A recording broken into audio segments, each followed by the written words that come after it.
47 councillors voted to oust Ngodwana while 32 voted against. The political parties with the most seats in council abstained, leaving Ngodwana's fate in the hands of the minority parties. Sivuyile Ngodwana of the African Independent Congress says he is disappointed in the ANC, particularly the councillors who broke rank and voted to remove him. It's a lesson learned, more especially from the ANC, because we'll remember that from 2016 we've been working with them.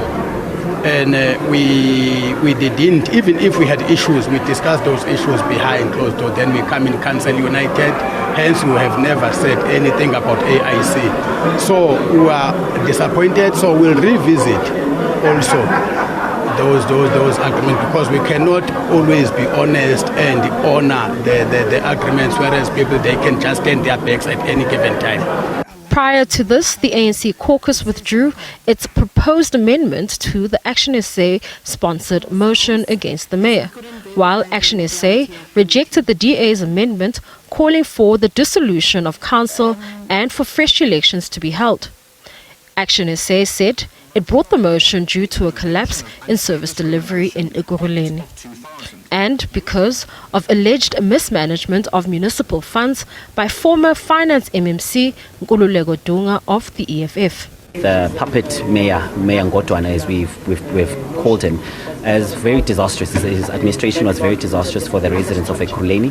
Service delivery had collapsed as a result of them unable to pay service providers. So Action SA has always said that the Mayor Ngodwana's administration had to go to save Ekurhuleni. In October last year, we called for a special council meeting to discuss the finances of the city. We were very alarmed of what was currently happening. I mean, even the NEC for Cocta had flagged the city for being placed under administration. But the EFF provincial chairperson rejected Action SA's accusations. The city of Ekurhuleni, financially, yes, it can do better, but we have done greatly, outside of ensuring that there is a continuous surplus and ensuring that we're at least able to sustain ourselves financially should be a plus that we take. Are we ready to continuously have an engagement with the ANC? Yes, it's not something that would throw off at this point, but what would be of difficulty for us is to sit around the table and have a discussion of a composition of a government. The ANC said its decision to abstain was informed by a lack of service delivery in the ANC-held wards. As the African National Congress, we would have articulated in detail about the state of the city, which is troubling to the extent that it undermines our commitment of a better life for all.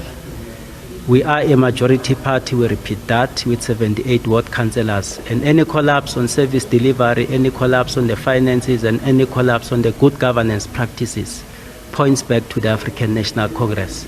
So objectively, we came to a conclusion that there is a need for a change. Council will convene after 7 working days to elect a new mayor. Mbalenhle Mthethwa, SABC News, Johannesburg.